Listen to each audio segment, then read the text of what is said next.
भोला महतो ने पहली स्त्री के मर जाने बाद दूसरी सगाई की तो उसके लड़के रघु के लिए बुरे दिन आ गए। रघु की उम्र उस समय केवल 10 वर्ष की थी। चैन से गांव में गुल्ली डंडा खेलता फिरता था।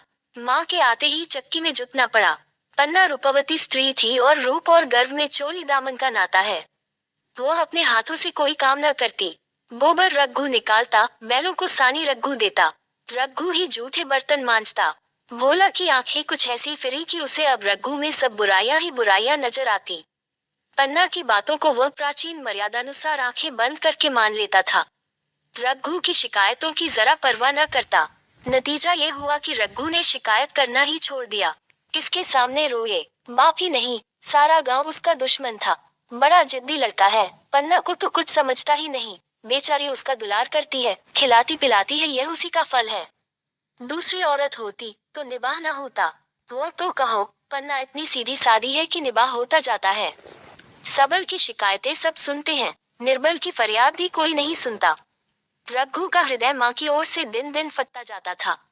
यहाँ तक कि 8 साल गुजर गए और एक दिन भोला के नाम भी मृत्यु का संदेश आ पहुंचा। पन्ना के 4 बच्चे थे, 3 बेटे और 1 बेटी। इतना बड़ा खर्च और कमाने वाला कोई नहीं। रघु अब क्यों बात पूछने लगा? यह मानी हुई बात थी। अपनी स्त्री लाएगा और अलग रहेगा। स्त्री आकर और भी आग लगाएगी। पन्ना को चारों ओर अंधेरा ही अंधेरा दिखाई देता था। पर कुछ भी हो, वह रघु की आश्रय बनकर घर में न रहेगी। जिस घर में उसने राज किया, उसमें अब लौड़ी न बनेगी। जिस लौंडे को अपना गुलाम समझा, उसका मुंह न ताकेगी। वह सुंदर थी, अवस्था अभी कुछ ऐसी ज्यादा न थी। जवानी अपनी पूरी बहार पर थी। क्या वह कोई दूसरा घर नहीं कर सकती? यही ना होगा, लोग हंसेंगे। बला से उसकी बिरादरी में क्या ऐसा होता नहीं? ब्राह्मण ठाकुर थोड़ी ही थी कि नाक कट जाएगी।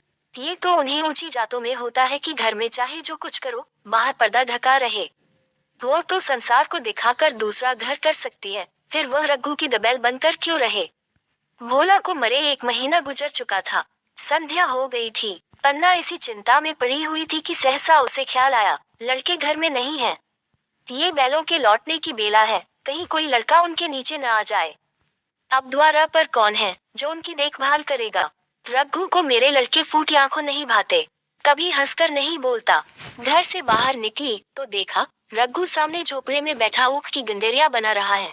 लड़के उसे घेरे खड़े हैं और छोटी लड़की उसकी गर्दन में हाथ डाले उसकी पीठ पर सवार होने की चेष्टा कर रही है। पन्ना को अपनी आंखों पर विश्वास न आया। आज तो यह नई बात है। शायद दुनिया को दिखाता है कि मैं अपने भाइयों को कितना चाहता हूँ और मन में छुरी रखी हुई है। घात मिले तो जान ही ले ले। काला सांप है, काला सांप। कठोर स्वर में बोली, तुम सब के सब वहाँ क्या करते हो? घर में आओ, सांझ की बेला है, गुरु आते होंगे। रघु ने विनीत नेत्रों से देखकर कहा, मैं तो हूँ ही काकी, डर किस बात का है? बड़ा लड़का केदार बोला, काकी, रघु दादा ने हमारे लिए 2 गाड़ियां बना दी हैं। ये देख, एक पर हम और खुन्नू बैठेंगे, दूसरी पर लछमन और झुनिया। दादा दोनों गाड़ियां खींचेंगे। ये कहकर वह एक कोने से 2 छोटी छोटी गाड़ियां निकाल लाया। 4 पहिए लगे थे। बैठने के लिए तख्ते और रोक के लिए दोनों तरफ बाजू थे। पन्ना ने आश्चर्य से पूछा, ये गाड़ियां किसने बनाई? केदार ने चिढ़कर कहा, रघु दादा ने बनाई हैं। और किसने? भगत के घर से बसूला और रुखानी मांग लाए और चटपट बना दी। खूब दौड़ती है काकी, बैठ खुन्नू, मैं खींचूं। खुन्नू गाड़ी में बैठ गया। केदार खींचने लगा। चर चर शोर हुआ, मानो गाड़ी भी इस खेल में लड़कों के साथ शरीक है। लछमन ने दूसरी गाड़ी में बैठकर कहा, दादा खींचो। रघु ने झुनिया को भी गाड़ी में बिठा दिया और गाड़ी खींचता हुआ दौड़ा। तीनों लड़के तालियां बजाने लगे। पन्ना चकित नेत्रों से ये दृश्य देख रही थी और सोच रही थी कि यह वही रघु है या कोई और। थोड़ी देर के बाद दोनों गाड़ियां लौटी। लड़के घर में जाकर इस यान यात्रा के अनुभव बयान करने लगे। कितने खुश थे सब, मानो हवाई जहाज पर बैठाए हों। खुन्नू ने कहा, काकी सब पेड़ दौड़ रहे थे। लछमन और बछिया कैसी भागी, सबकी सब दौड़ी। केदार काकी, रघु दादा दोनों गाड़ियां एक साथ खींच ले जाते हैं। झुनिया सबसे छोटी थी। उसकी व्यंजना शक्ति उछल कूद और नेत्रों तक परिमित थी, तालियां बजा बजा कर नाच रही थी। खुन्नू, अब हमारे घर यह भी आ जाएगी काकी। रघु दादा ने गिरधारी से कहा है कि हमें एक गाय ला दो। गिरधारी बोला, कल लाऊंगा। केदार, 3 सेर दूध देती है काकी, खूब दूध पिएंगे। इतने में रघु भी अंदर आ गया। पन्ना ने अवहेलना की दृष्टि से देखकर पूछा, क्यों रघु, तुमने गिरधारी से कोई गाय मांगी है? रघु ने क्षमा प्रार्थना के भाव से कहा, हाँ मांगी तो है, कल लावेगा। पन्ना रुके, किसके घर से आएंगे ये भी सोचा है। रघु, सब सोच लिया है काकी, मेरी यह मुहर नहीं है। इसके 25 रुपये मिल रहे हैं, 5 रुपये बछिया की मुद्रा दे दूंगा, बस गाय अपनी हो जाएगी। पन्ना सन्नाटे में आ गई। अब उसका अविश्वासी मन भी रघु के प्रेम और सज्जनता को अस्वीकार न कर सका। बोली, मुहर को क्यों बेचे देते हो? गाय की अभी कौन जल्दी है, हाथ में पैसे हो जाया तो ले लेना। सूना सूना गला अच्छा न लगेगा। इतने दिनों गाय नहीं रही तो क्या लड़के नहीं जिए? रघु दार्शनिक भाव से बोला, बच्चों के खाने पीने के यही दिन है काकी, इस उम्र में न खाया तो फिर क्या खाएंगे? मुहर पहनना मुझे अच्छा भी नहीं मालूम होता। लोग समझते होंगे कि बाप तो मर गया, इसे मुहर पहनने की सूझी है। भोला माँ तो गाय की चिंता ही में चल बसे। न रुपए आए और न गाय मिली, मजबूर थे। रघु ने ये समस्या कितनी सुगमता से हल कर दी। आज जीवन में पहली बार पन्ना को रघु पर विश्वास आया। बोली, जब गहना ही बेचना है तो अपनी मुहर क्यों बेचोगे? मेरी हंसी ले लेना। रघु, नहीं काकी, वो तुम्हारे गले में बहुत अच्छी लगती है। मर्दों को क्या मुहर पहने या न पहने। पन्ना, चल, मैं बूढ़ी हुई, अब हंसी पहनकर क्या करना है? तू अभी लड़का है, तेरा गला अच्छा न लगेगा। रघु मुस्कुरा कर बोला, तुम अभी से कैसे बूढ़ी हो गई? गांव में है कौन तुम्हारे बराबर? रघु की सरल आलोचना ने पन्ना को लज्जित कर दिया। उसके रूखे मुरझाए मुख पर प्रसन्नता की लाली दौड़ गई। 2-5 साल गुजर गए। रघु का सा मेहनती, ईमानदार, बात का धनी दूसरा किसान गांव में न था। पन्ना की इच्छा के बिना कोई काम न करता। उसकी उम्र अब 23 साल की हो गई थी। पन्ना बार बार कहती, भैया बहू को विदा करा लाओ, कब तक नहर में पड़ी रहेगी? सब लोग मुझी को बदनाम करते हैं कि यही बहू को नहीं आने देती, मगर रघु टाल देता था। कहता कि अभी जल्दी क्या है, उसे अपनी स्त्री के रंग ढंग का कुछ परिचय दूसरों से मिल चुका था। ऐसी औरत को घर में लाकर वह अपनी शांति में बाधा नहीं डालना चाहता था। आखिर एक दिन पन्ना ने जिद करके कहा, तो तुम न लाओगे?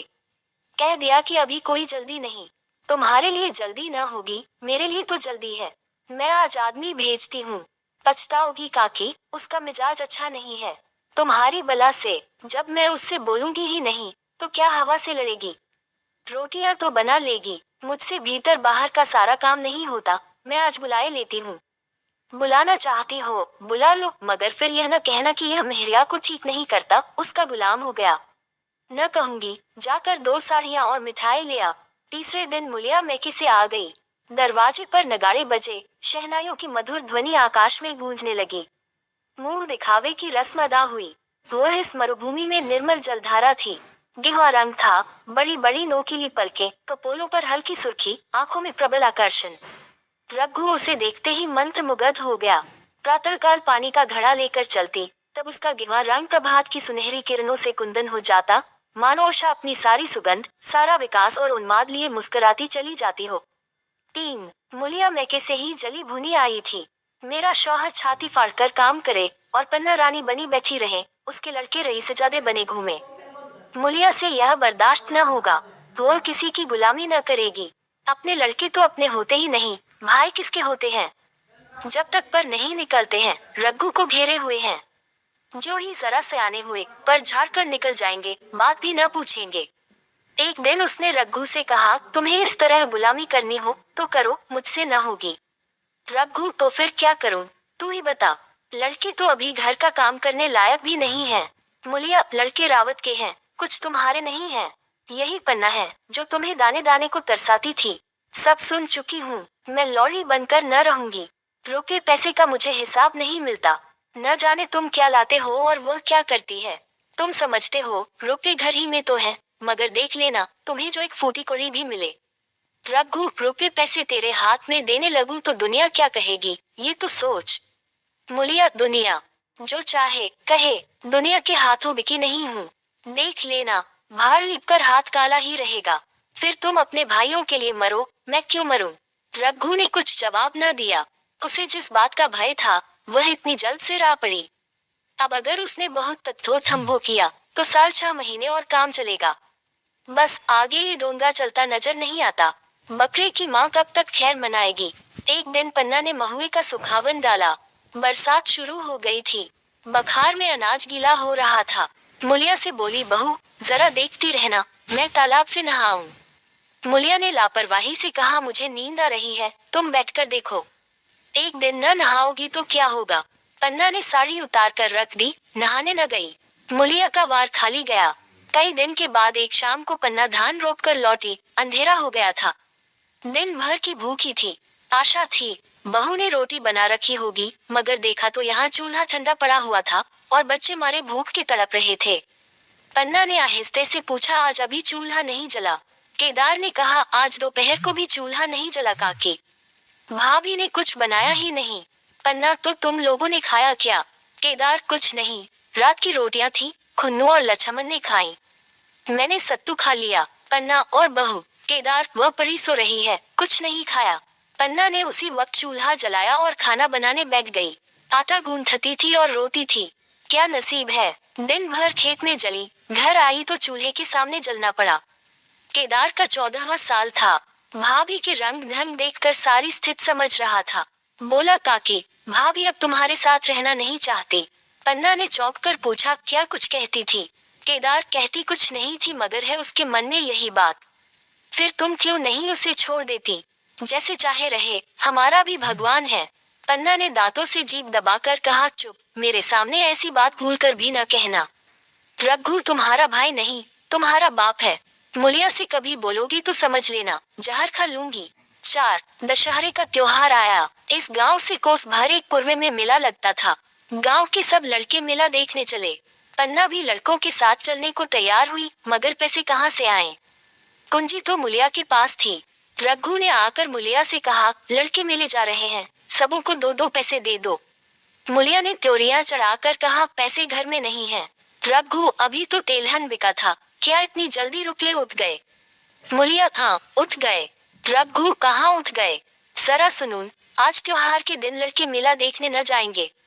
मुलिया, अपनी काकी से कहो पैसे निकालें, गाड़कर क्या करेगी? खूंटी पर कुंजी लटक रही थी। रघु ने कुंजी उतारी और चाहा कि संदूक खोले कि मुलिया ने उसका हाथ पकड़ लिया और बोली, कुंजी मुझे दे दो, नहीं तो ठीक न होगा। खाने पहनने को भी चाहिए, कागज किताब को भी चाहिए, उस पर मेला देखने को भी चाहिए। हमारी कमाई इसलिए नहीं है कि दूसरे खाएं और मूंछों पर ताव दें। पन्ना ने रघु से कहा, भैया पैसे क्या होंगे? लड़के मेला देखने न जाएंगे। रघु ने झिड़क कर कहा, मेला देखने क्यों न जाएंगे? सारा गांव जा रहा है, हमारे ही लड़के न जाएंगे। ये कहकर रघु ने अपना हाथ छुड़ा लिया और पैसे निकालकर लड़कों को दे दिए। मगर कुंजी जब मुलिया को देने लगा, तब उसने उसे आंगन में फेंक दिया और मुंह लपेट कर लेट गई। लड़के मेला देखने न गए। इसके बाद 2 दिन गुजर गए। मुलिया ने कुछ नहीं खाया और पन्ना भी भूखी रही। रघु कभी इसे मनाता, कभी उसे, पर न यह उठती, न वह। आखिर रघु ने हैरान होकर मुलिया से पूछा, कुछ मुंह से तो कह, चाहती क्या है? मुलिया ने धरती को संबोधित करके कहा, मैं कुछ नहीं चाहती, मुझे मेरे घर पहुंचा दो। रघु, अच्छा उठ, बना खा, पहुंचा दूंगा। मुलिया ने रघु की ओर आंखें उठाई। रघु उसकी सूरत देखकर डर गया।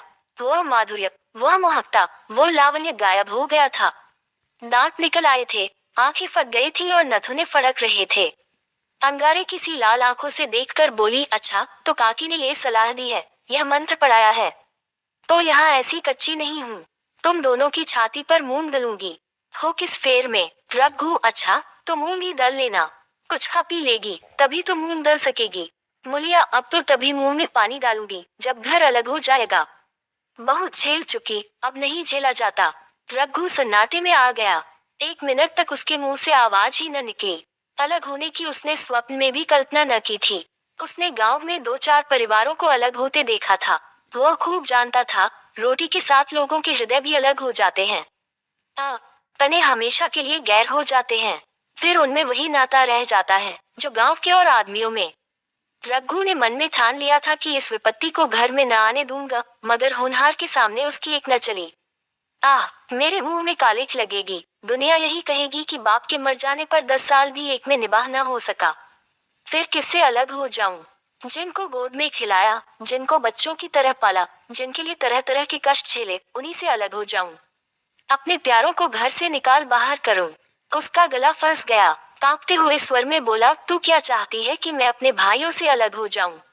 भला सोच तो, कहीं मुंह दिखाने लायक रहूंगा। मुलिया, तो मेरा इन लोगों के साथ निभाह ना होगा। रघु, तो तू अलग हो जा। मुझे अपने साथ क्यों घसीटती है? मुलिया, तो मुझे क्या तुम्हारे घर में मिठाई मिलती है? मेरे लिए क्या संसार में जगह नहीं है? रघु, तेरी जैसी मर्जी, जहाँ चाहे रह। मैं अपने घर वालों से अलग नहीं हो सकता। जिस दिन इस घर में दो चूल्हे जलेंगे, उस दिन मेरे कलेजे के दो टुकड़े हो जाएंगे। मैं ये चोट नहीं सह सकता। तुझे जो तकलीफ हो, वह मैं दूर कर सकता हूँ। माल असबाब की मालकिन तू है ही, अनाज पानी तेरे ही हाथ है, अब रह क्या गया है? अगर कुछ काम धंधा करना नहीं चाहती, मत कर। भगवान ने मुझे समाई दी होती, तो मैं तुझे तिनका तक उठाने न देता। तेरे ये सुकुमार हाथ पांव मेहनत मजदूरी करने के लिए बनाए ही नहीं गए हैं, मगर क्या करूँ, अपना कुछ बस ही नहीं है। फिर भी तेरा जी कोई काम करने को न चाहे, मत कर, मगर मुझसे अलग होने को न कह, तेरे पैरों पड़ता हूँ। मुलिया ने सिर से आंचल खिसकाया और जरा समीप आकर बोली, मैं काम करने से नहीं डरती, न बैठे बैठे खाना चाहती हूँ, मगर मुझसे किसी की धौंस नहीं सही जाती। तुम्हारी ही काकी घर का काम काज करती है, तो अपने लिए करती है, अपने बाल बच्चों के लिए करती है। मुझ पर कुछ एहसान नहीं करती, फिर मुझ पर धौंस क्यों जमाती है? उन्हें अपने बच्चे प्यारे होंगे, मुझे तो तुम्हारा आसरा है। मैं अपनी आंखों से यह नहीं देख सकती कि सारा घर तो चैन करे, जरा जरा से बच्चे तो दूध पिए, और जिसके बलबूते पर गृहस्थी बनी हुई है, वह मट्टी को तरसे, कोई उसका पूछने वाला न हो। जरा अपना मुंह तो देखो, कैसी सूरत निकल आई है। औरों के तो 4 बरस में अपने पट्टे तैयार हो जाएंगे, तुम तो 10 साल में खाट पर पड़ जाओगे। बैठ जाओ, खड़े क्यों हो? क्या मार कर भागोगे? मैं तुम्हें जबरदस्ती न बांध लूंगी, या मालकिन का हुक्म नहीं है। सच कहूँ, तुम बड़े कटकलेजी हो। मैं जानती, ऐसे निर्मोही से पाला पड़ेगा, तो इस घर में भूल से न आती।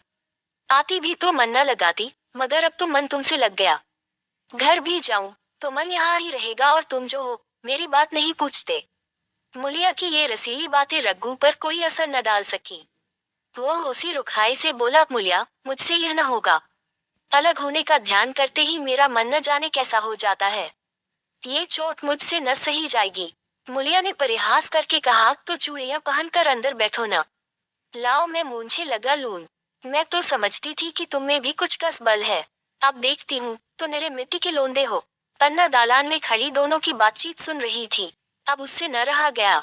सामने आकर रघु से बोली, जब वह अलग होने पर तुली हुई है, फिर तुम क्यों उसे जबरदस्ती मिलाए रखना चाहते हो? तुम उसे लेकर रहो, हमारे भगवान मालिक हैं।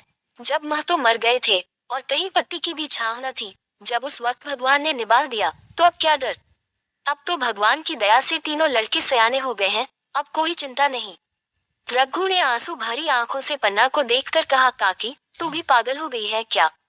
जानती नहीं, 2 रोटियां होते ही 2 मन हो जाते हैं। पन्ना, जब वह मानती ही नहीं, तब तुम क्या करोगे? भगवान की मर्जी होगी, तो कोई क्या करेगा? परालब्ध में जितने दिन एक साथ रहना लिखा था, उतने दिन रहे। अब उसकी यही मर्जी है, तो यही सही। तुमने मेरे बाल बच्चों के लिए जो कुछ किया, वह भूल नहीं सकती। तुमने इनके सिर हाथ न रखा होता, तो आज इनकी न जाने क्या गति होती, न जाने किसके द्वार पर ठोकरें खाते होते, न जाने कहाँ कहाँ भीख मांगते फिरते। तुम्हारा जस मरते दम तक गाऊंगी। अगर मेरी खाल तुम्हारे जूते बनाने के काम आए, तो खुशी से दे दूं। चाहे तुमसे अलग हो जाऊं, पर जिस घड़ी पुकारोगे, कुत्ते की तरह दौड़ी आऊंगी। ये भूलकर भी न सोचना कि तुमसे अलग होकर मैं तुम्हारा बुरा चेतूंगी। जिस दिन तुम्हारा अनभल मेरे मन में आएगा, उसी दिन विष खाकर मर जाऊंगी। भगवान करे, तुम दूधो नहाओ, पूतो फलो। मरते दम तक यही असीस मेर रोए रोए से निकलती रहेगी, और अगर लड़के भी अपने बाप के हैं, तो मरते दम तक तुम्हारा पोस मानेगे। ये कहकर पन्ना रोती हुई वहां से चली गई। रघु वही मूर्ति की तरह बैठा रहा। आसमान की ओर टकटकी लगी थी और आंखों से आंसू बह रहे थे। 5 पन्ना की बातें सुनकर मुलिया समझ गई कि अपने पौबारा हैं। चटपट उठी, घर में झाड़ू लगाई, चूल्हा जलाया और कुएं से पानी लाने चली। उसकी टेक पूरी हो गई थी। गांव में स्त्रियों के 2 दल होते हैं, एक बहुओं का, दूसरा सासों का। बहुएं सलाह और सहानुभूति के लिए अपने दल में जाती हैं, सासें अपने में। दोनों की पंचायतें अलग होती हैं। मुलिया को कुएं पर 2-3 बहुएं मिल गई। एक से पूछा, आज तो तुम्हारी बुढ़िया बहुत रो धो रही थी। मुलिया ने विजय के गर्व से कहा, इतने दिनों से घर की मालकिन बनी हुई है, राजपाट छोड़ते किसे अच्छा लगता है? बहन, मैं उनका बुरा नहीं चाहती, लेकिन एक आदमी की कमाई में कहाँ तक बरकत होगी। मेरे भी तो यही खाने पीने, पहनने ओढ़ने के दिन हैं। अभी उनके पीछे मरो, फिर बाल बच्चे हो जाए, उनके पीछे मरो, सारी जिंदगी रोते ही कट जाए। एक बहू बुढ़िया यही चाहती है कि यह सब जन्म भर लोड़ी बनी रहे, मोटा झोटा खाएं और पड़ी रहें। दूसरी बहू, किस भरोसे पर कोई मरे, अपने लड़के तो बात नहीं पूछे, पराए लड़कों का क्या भरोसा। कल इनके हाथ पैर हो जाएंगे, फिर कौन पूछता है। अपनी अपनी मेहरियों का मुंह देखेंगे। पहले ही से फटकार देना अच्छा है, फिर तो कोई कलंक न होगा। मुलिया पानी लेकर गई, खाना बनाया और रघु से बोली, जाओ नहाओ, रोटी तैयार है। रघु ने मानो सुना ही नहीं, सिर पर हाथ रखकर द्वार की तरफ ताकता रहा। मुलिया, क्या कहती हूँ, कुछ सुनाई देता है। रोटी तैयार है, जाओ नहाओ। रघु, सुन तो रहा हूँ, क्या बहरा हूँ। रोटी तैयार है तो जाकर खा ले, मुझे भूख नहीं है। मुलिया ने फिर नहीं कहा, जाकर चूल्हा बुझा दिया, रोटियां उठाकर छीके पर रख दी और मुंह ढांक कर लेट रही। जरा देर में पन्ना आकर बोली, खाना तैयार है, नहा धोकर खा लो, बहू भी भूखी होगी। रघु ने झुंझला कर कहा, काकी तू घर में रहने देगी कि मुंह में कालिक लगाकर कहीं निकल जाऊं। खाना तो खाना ही है, आज न खाऊंगा, कल खाऊंगा, लेकिन अभी मुझसे न खाया जाएगा। केदार क्या अभी मदरसे से नहीं आया? पन्ना, अभी तो नहीं आया, आता ही होगा। पन्ना समझ गई कि जब तक वह खाना बनाकर लड़कों को न खिलाएगी और खुद न खाएगी, रघु न खाएगा। इतना ही नहीं, उसे रघु से लड़ाई करनी पड़ेगी, उसे जली कटी सुनानी पड़ेगी। उसे ये दिखाना पड़ेगा कि मैं ही उससे अलग होना चाहती हूँ, नहीं तो वह इसी चिंता में घुल घुल कर प्राण दे देगा। ये सोचकर उसने अलग चूल्हा जलाया और खाना बनाने लगी। इतने में केदार और खुन्नू मदरसे से आ गए। पन्ना ने कहा, आओ बेटा, खा लो, रोटी तैयार है। केदार ने पूछा, भैया को भी बुला लूं न? पन्ना, तुम आकर खा लो, उसकी रोटी बहू ने अलग बनाई है। खुन्नू, जाकर भैया से पूछना आऊं। पन्ना, जब उनका जी चाहेगा खाएंगे, तू बैठकर खा, तुझे इन बातों से क्या मतलब। जिसका जी चाहेगा खाएगा, जिसका जी न चाहेगा न खाएगा। जब वो और उसकी बीवी अलग रहने पर तुले हैं, तो कौन मनाए। केदार, तो क्यों अम्मा जी, क्या हम अलग घर में रहेंगे? पन्ना, उनका जी चाहे